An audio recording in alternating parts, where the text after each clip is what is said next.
Hey everyone, Sam the Miracle Man here. Hope you're doing well, taking good care of yourself. But let's create a miracle for you today. So someone was asking me, posted in one of my groups, how do you deal with the work stress, negative coworkers, and then you throw COVID into the mix?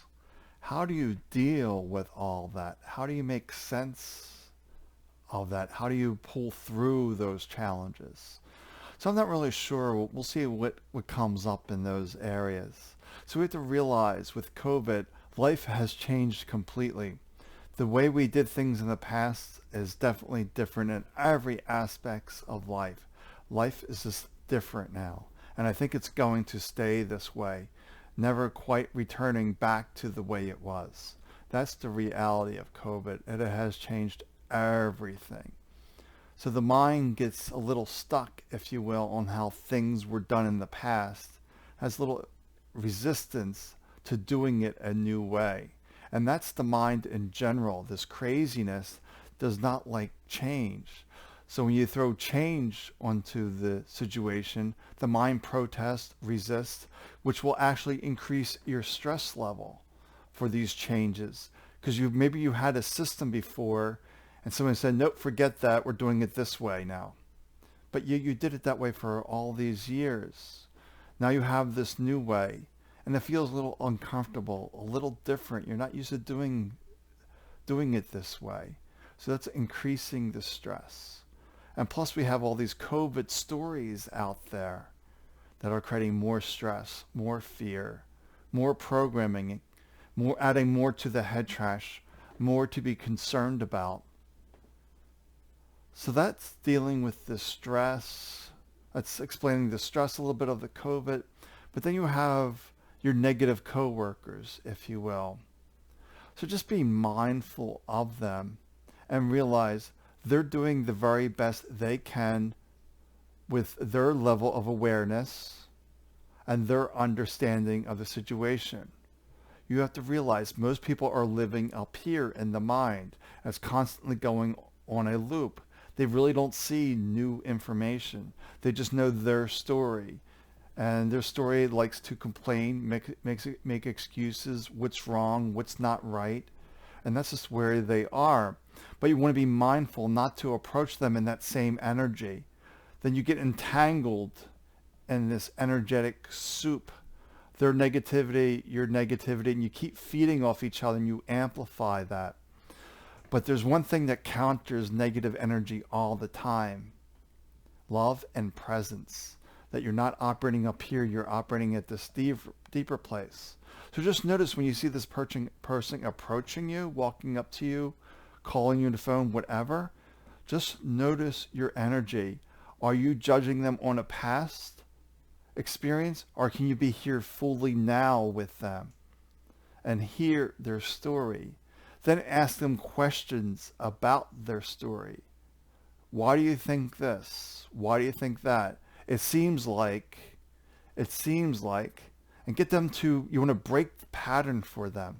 That's one way you can help them, is break the pattern by going, it seems like, or oh, it's this way? And just kind of question them a little bit. You want to do it like a pattern interrupt to get them to see a new way forward. But sometimes they're just so wrapped up, they're not even willing to do that. So the only thing you can do, the best thing you can do is just stay yourself present.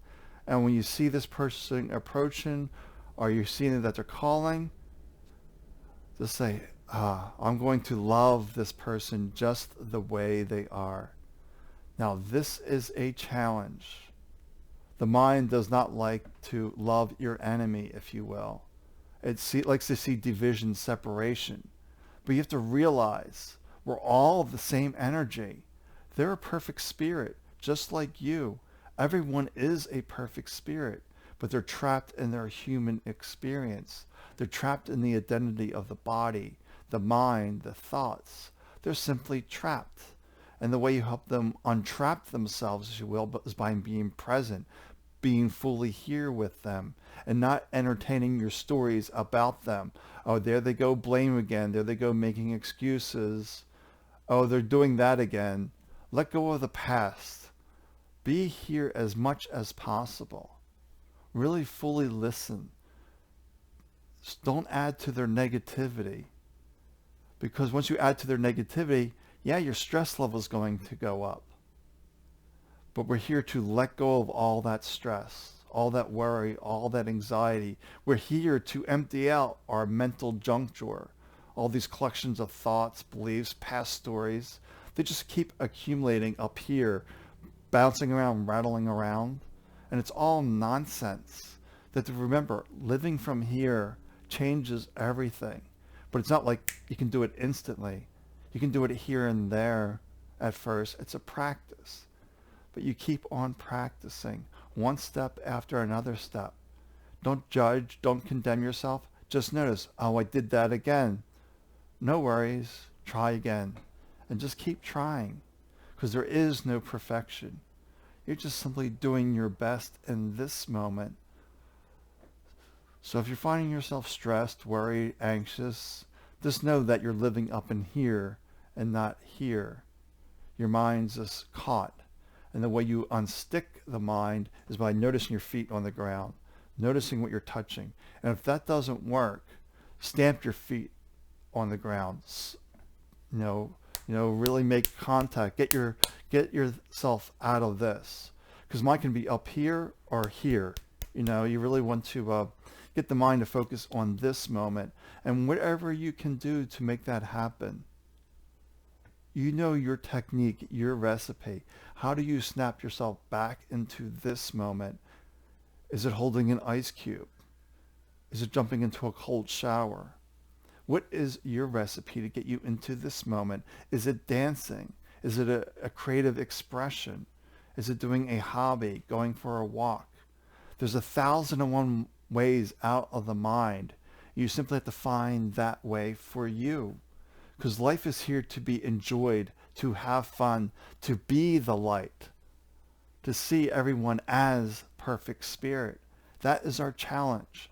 Because this loves separation. It loves division. It loves better than this person or less than this person. If you have guru syndrome, seeing somebody elevated above you, oh, they're the knowledgeable ones. They've done all this. It's nonsense. We're all equal. We're all on the same playing field. Yes, we may have some improved skills in some areas, but we also have diminished skills in others. That there's no perfect human, if you will. That we're all perfect spirit, and we're all doing our best in this human body. That we need to remember that we are spiritual beings, having a spiritual experience within a human body. That we don't want to get confused with the body, with our thoughts, with our opinions, with our beliefs, with the stories. Because that's not who you are. You are the light of the universe. The same energy that animates the sun animates you.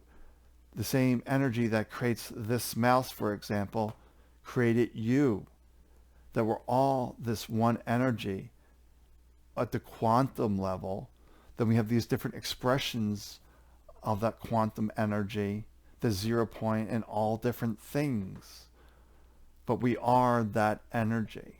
We have to be mindful of this state of duality that doesn't serve us. And once you get into oneness with yourself and the oneness with all things, that I know there's a part of me in this. Because we're all that same energy. There's no separation. And once you see that divinity, if you will, in all things, then magic happens. There's a synchronicity that happens. But this mind is constantly protesting, resisting this moment. So when you're dealing with work stress, you're up here, see a negative coworker, you have a past story with them, you're not seeing them for who they are in this moment. Someone trying to do their very best based on their belief system and their level of awareness. Most people don't know their heart space. They simply don't. They've been taught to cherish their opinions, their beliefs, their identity. Realize that we've all been programmed since a baby by your name. That's how it starts. Identifying your mom, your father. It starts to add stories. And we got to start unwinding these stories. And it's a process. I was trapped in my mind for 44 years, and I suffered quite a bit. And the suffering was part of my learning. It was to say, hey, you want to continue to suffer, or do you want a way out? And the way out is always within. Within is the answer, and being at peace. For peace is the energy of transformation. So realize there's no one perfect way, just your way to discover you. What makes you you? And be that. Don't try to conform to this craziness, this nonsense, because it's an ever-changing goalpost, if you will. It's an ever-changing. Once you get here, the mind will want this. Once you get there, the mind will want that. This, that, this, that. That's what the mind does. It's nonsense. This mental junk drawer, throw it out. It doesn't serve you. It's holding you back. That you have infinite potential and possibilities. But this needs to hit the road. Say, thanks. I'm following this and going my own way. You're leading me back into the rocks, slamming me into the rocks. It's not helping me. It's not serving me. I'm going to follow my lighthouse. I'm following my truth. They can try to program me with all this fear, all this worry, all the anxiety. I'm having none of that. I'm going to be happy. I'm going to enjoy life. I'm going to live life on my terms. All right. I think that's about it for today. I think you understand how to get out of the stress, negative coworkers, and COVID. Just follow your heart on COVID. You know the information we're being fed out there is being fed to us. Believe this, believe this, believe this. What is your truth? What resonates with you? Always march to your own drummer. But don't confuse your own drummer with this. They're separate. This likes pain, suffering. This loves peace, joy, harmony. So if you're feeling a sense of harmony, that's the way to go. If you're feeling a sense of division, that's here. All right. Ramble time is over. Take good care of yourself, and I'll talk to you tomorrow.